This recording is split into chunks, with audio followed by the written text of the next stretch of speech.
بسم اللہ الرحمن الرحیم۔ ہمارے یہاں مکان، دکان یا اسی طرح کی دوسری جگہ جب کرائے پر لی جاتی ہے تو ایک رواج ہے کہ ڈپازٹ دی جاتی ہے اس کی۔ سوال یہ پیدا ہوتا ہے کہ یہ ڈپازٹ شرعی نقطہ نگاہ سے کیا ہے؟ اگر میں آسان الفاظ میں اس کا جواب دوں تو یہ ہے کہ ڈپازٹ دینے والے کے لیے ڈپازٹ دینا حرام ہے، جائز نہیں ہے۔ یعنی مکان کی ڈپازٹ ہو یا دکان کی ڈپازٹ ہو یا کسی اور جگہ کی ڈپازٹ ہو، اس کے لیے ڈپازٹ دینا حرام ہے۔ البتہ جگہ کرائے پر لینا حرام نہیں ہے۔ یعنی مکان اگر فقط کرائے پر لیا گیا ہے جس میں ڈپازٹ کوئی شامل نہیں ہے تو کوئی قباحت نہیں ہے۔ اسی طرح سے دکان، اسی طرح سے گودام اگر فقط کرائے پر لیے گئے ہیں تو کرائے پر چیز لینا اور دینا وہ حرام نہیں ہے۔ اصل مسئلہ ڈپازٹ کا ہے کہ جو ہمارے یہاں رائج ہے، اور ہمارے یہاں جو ڈپازٹ لی جاتی ہے مالک مکان یہ کہہ کے ڈپازٹ لے رہا ہوتا ہے کہ اگر آپ نے کوئی گڑبڑ کر دی، توڑ پھوڑ کر دی مکان میں یا دکان میں، یا مثلا کچھ بل ادا آپ نے نہیں کیے، بجلی کا بل ادا نہیں کیا، پانی کا بل ادا نہیں کیا، تو آپ کی ڈپازٹ سے اتنے پیسے کاٹ کر یہ سارے ذمہ داریوں کو ہم پورا کریں گے۔ تو بظاہر ایسا لگ رہا ہے کہ مالک مکان غلط نہیں اپنی جگہ پر، یہ ڈپازٹ لینے میں بالکل حق بجانے پہ اپنی جگہ پر، مگر اس کو شرعی نقطہ نگاہ سے دیکھا جائے گا کہ یہ ڈپازٹ ہے کیا چیز۔ اس میں بھی دو الگ الگ پہلو ہیں۔ ایک پہلو میں نے بیان کر دیا کہ جو کرائے پر لینے والا ہے اس کے لیے تو ڈپازٹ دینا حرام ہے۔ اب مالک مکان کی تفصیل میں ابھی تھوڑی دیر بعد بیان کرتا ہوں۔ پہلے سمجھ لیں کہ یہ ڈپازٹ ہے کیا، شرعی اعتبار سے اس کو ہم کس کھاتے میں ڈالیں گے، کون سی تعریف پر یہ پورا اترنے والا ہے۔ شاید میں کسی زمانے میں مثال دے بھی چکا تھا ایک، کہ کیا مال خریدنا اور بیچنا جائز ہے کہ جائز نہیں ہے؟ جی بالکل جائز ہے۔ اگر کوئی شخص ایک موبائل خرید رہا ہے اور اس کا پیمنٹ کر رہا ہے تو خریدنا بھی جائز ہے، بیچنا بھی جائز ہے۔ فرض کیجئے کہ وہ یہ کہے کہ آپ موبائل ابھی مجھے دے دیجئے، پیسے میں شام کو دے دوں گا، یعنی ادھار خرید و فروخت جائز ہے کہ جائز نہیں ہے؟ جی ہاں بالکل جائز ہے، یہ بھی ٹھیک ہے۔ اور اگر فرض کیجئے کہ دکاندار یہ کہے کہ آپ ابھی پیسے دے دیجئے، آپ کل موبائل لے لیجئے گا، تو پیسے پہلے پیمنٹ کر دیے جاتے ہیں اور موبائل بعد میں لیا جاتا ہے۔ یہ جائز ہے کہ جائز نہیں ہے؟ جی بالکل جائز ہے، یہ اس میں بھی کوئی قباحت نہیں ہے۔ تو یہ اگرچہ اس کو بھی اردو زبان کے اعتبار سے ادھاری کہا جاتا ہے، مگر یہ جائز ہے، یہ تینوں پہلو جائز ہیں۔ یعنی نقد مال خریدنا جائز ہے، ادھار مال خریدنا یہ بھی جائز ہے۔ لیکن ایک مثال میں پہلے دے چکا تھا کہ اگر فرض کیجیے کہ ہم مثال بدل دیں، موبائل کے بجائے ہم مثال لے کر آ جائیں کہ کیا پرانے نوٹ دے کر نئے نوٹ خریدنا جائز ہے کہ جائز نہیں ہے؟ ظاہر ہے کہ آپ نئے نوٹ خریدنے جائیں گے تو آپ سے زیادہ پیسے وصول کریں گے۔ اگر 100 والے نوٹ کا ایک پیکٹ خریدنے جائیں تو ویسے 10,000 روپے کا پیکٹ ہے، مگر آپ سے وہ 11,000 روپے لے گا، تو کیا 10,000 روپے 11,000 روپے سے خریدنا جائز ہے کہ جائز نہیں ہے؟ اس کی بھی اجازت دی ہے مجتہدین نے، کوئی قباحت نہیں ہے، کوئی حرج نہیں ہے۔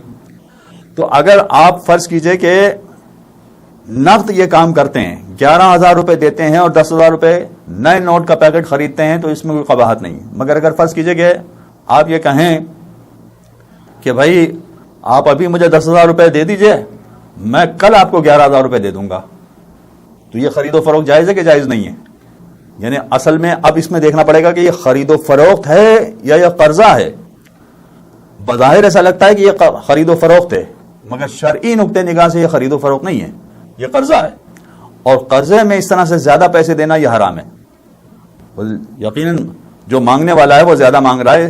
اصل حرام تو اسی وجہ سے بنے گا کہ وہ 10,000 کا پیکٹ دے کے آپ سے کہہ رہا ہے کہ 11,000 روپے آپ دیں، تو آپ نے کہا کہ میں کل دے دوں گا، چاہے آپ ایک دن بعد یہ پیسے پیمنٹ کریں گے، مگر اس کے باوجود یہ خرید و فروخت نہیں مانا گیا بلکہ یہ قرضہ مانا گیا ہے، اور اس طرح سے قرضے میں زیادہ پیسے دینا یہ حرام ہے، اسی کو سود کہا جاتا ہے۔ تو سوال یہ پیدا ہوتا ہے کہ یہ ڈپازٹ جو دی جا رہی ہے کیا ہے؟ بظاہر ڈپازٹ یہ سمجھ میں آتی ہے کہ یہ رہن ہے، یعنی گروی ہے۔ آپ نے یہ مثلا میں نے کسی مکان کو کرایہ پر لینے کے لیے 2 لاکھ روپے ڈپازٹ دی ہے، تو یہ 2 لاکھ روپے کی ڈپازٹ یہ رہن سمجھا جا رہا ہے کہ اگر فرض کیجیے کہ میں نے کسی طرح کی کوئی گڑبڑ کی تو مالک مکان اس میں سے پیسے کاٹ کے مجھے واپس کرے گا۔ فرض کیجیے 2-4 مہینے کرایہ نہیں دیا تو پھر وہ مکان خالی کرواتے وہ ڈپازٹ سے پیسے کاٹ کے مجھے واپس کرے گا۔ تو بظاہر ایسا لگتا ہے کہ یہ رہن ہے، مگر شرعی نقطہ نگاہ سے ہمیں دیکھنا پڑے گا کہ یہ رہن ہے یا کچھ اور ہے۔ شرعی نقطہ نگاہ سے یہ رہن نہیں بنے گا، اس لیے کہ رہن میں یہ لازمی شرط ہے کہ اگر فرض کیجئے کہ آپ کسی کے پاس رہن رکھواتے ہیں تو زیادہ سے زیادہ جس کے پاس رہن رکھوایا گیا ہے وہ یہ کہہ سکتا ہے کہ بھئی آپ نے جو رہن رکھوایا ہے، مثلا فرض کیجئے کہ کسی نے ہمارے پاس اپنے گھر کے زیورات رکھوا دیے اور کہا کہ 2 لاکھ روپے ہمیں قرضہ دے دیجئے، اور یہ زیورات بطور رہن رکھوا رہے ہیں ہم، تو اگر فرض کیجئے کہ انہوں نے ہمارے پاس زیورات رکھوائے ہیں بطور رہن، تو اگر ہم سے یہ کہیں کہ بھئی گھر والوں کو پہننے کی اجازت دے دیجئے، یعنی یہ آپ کے زیورات استعمال کرنے کی اجازت دے دیجئے، اور وہ اجازت دے دے تو ہمارے گھر والے زیورات استعمال کر سکتے ہیں، کوئی حرج نہیں ہے۔ تو رہن میں یہاں تک تو اجازت مل جاتی ہے کہ اگر رہن رکھوائی ہوئی چیز کو استعمال کرنے کی اجازت مانگی جائے اور سامنے والا دے دے اجازت، تو پھر وہ رہن کی چیز استعمال کی جا سکتی ہے۔ مگر یہ 2 لاکھ روپے جو ڈپازٹ رکھوائے جا رہے ہیں، اس کے بارے میں بھی اگر وہ ہم سے کہے کہ آپ ہمیں استعمال کرنے کی اجازت دے دیں، تو چلیں ٹھیک ہے، ہم یہ کہہ سکتے ہیں کہ 2 لاکھ روپے آپ کو استعمال کرنے کی اجازت ہے، مگر اس میں مسئلہ یہ ہوگا کہ اگر اس رہن میں اضافہ ہوتا ہے تو پھر مالک مکان اس کا مالک نہیں بنے گا۔ اضافہ ہوتا ہے کا مطلب کیا ہے کہ مثلا فرض کیجئے کہ 2 لاکھ روپے مالک مکان نے بینک میں رکھوا دیے یا اپنے کاروبار میں لگا دیے، اور کاروبار میں 1 سال کے بعد وہ 2 لاکھ روپے 3 لاکھ روپے بن گئے، یا بینک میں منافع ملا جو 2 لاکھ روپے کے بجائے 2,50,000 ہو گیا منافع۔ تو اب سوال یہ پیدا ہوتا ہے کہ یہ 50,000 روپے کا مکان مالک حقیقی مالک بنے گا، یعنی جس نے رہن دیا وہ مالک بنے گا۔ رہن کی تعریف میں، رہن کی ڈیفینیشن میں یہ ہے کہ مالک جس نے رہن رکھوایا ہے وہ بنتا ہے۔ تو مکان مالک تو کبھی راضی نہیں ہوگا اس پر دینے کے لیے کہ بھئی یہ تو میں نے اپنے کاروبار میں لگایا تھا، لہذا میں آپ کو اس کا منافع کیسے دے دوں، یا بینک میں رکھوایا تو اس کا منافع میں آپ کو کیسے دے دوں، لہذا وہ راضی نہیں ہوگا۔ تو رہن کی لازمی شرط یہ ہوتی ہے کہ جو منافع ہوتا ہے وہ مالک مکان نہیں رکھ سکتا ہے، لہذا یہ رہن کی تعریف میں پورا نہیں اترے گا۔ جب رہن کی تعریف میں پورا نہیں اترے گا تو اب کیا کہا جائے اس کو؟ لہذا اس کو کہا گیا کہ یہ قرضہ ہے۔ اب اگر یہ کہا جائے کہ قرضہ ہے تو قرضے میں یہ مسئلہ ہے کہ جس کو قرضہ دیا جائے اس سے کسی بھی اضافی چیز کا مطالبہ نہیں کیا جا سکتا ہے۔ اضافی چیز کا مطالبہ مطلب یہ کہ ہم نے اگر 2 لاکھ دیے ہیں تو اس سے یہ نہیں کہہ سکتے کہ آپ 2,10,000 مجھے واپس کیجیے گا۔ 2,10,000 تو بہت دور کی بات ہے، اس سے یہ بھی نہیں کہا جا سکتا ہے کہ بھائی یہ میں آپ کو قرضہ دے رہا ہوں 2 لاکھ روپے، آپ مجھے بس مکان میں رہنے کی اجازت دے دیجئے۔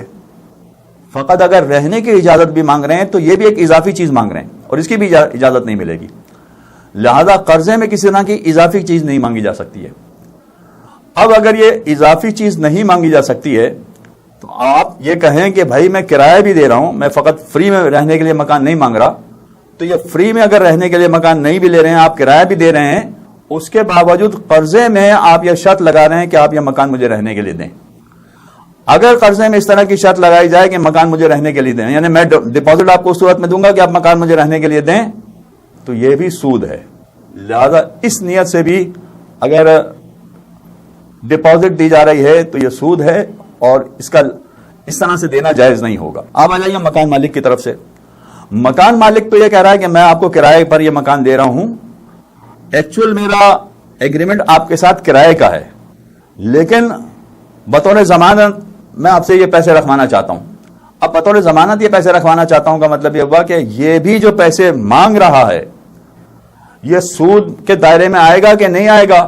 اس سلسلے میں آیت اللہ سیستانی نے کوئی فتویٰ نہیں دیا، کہا کہ احتیاط واجب یہ ہے کہ مالک مکان کے لیے بھی یہ جائز نہیں ہے۔ جو کرایہ پر لینے والا تھا، کرایہ دار تھا، اس کے لیے تو جائز ہی نہیں تھا، بالکل فتویٰ ہے، لیکن مالک مکان کے بارے میں کہہ رہے ہیں کہ احتیاط واجب یہ ہے کہ اس کے لیے بھی اس طرح سے ڈپازٹ لینا جائز نہیں ہے۔ تو اگرچہ ہمارے معاشرے میں بہت رائج ہے مسئلہ اور بہت پیش آنے والا ہے، مگر اس کی حقیقت کو سمجھ کر اس کو اس انداز سے شرعی اعتبار سے اس کو صحیح بنانا پڑے گا۔ میری گفتگو کافی لمبی ہو گئی، بہتر یہ ہوگا کہ اس سلسلے میں اگر آپ چاہیں تو علماء کرام سے رابطہ کر لیں یا مجھ سے رابطہ کر لیں، تو ہو سکتا ہے کہ کوئی راستہ نکلے گا تو انشاءاللہ آپ کے سامنے پیش کر دیا جائے گا۔ وصلی اللہ علی محمد وآلہ الطاہرین۔ اللهم صل على محمد وآل محمد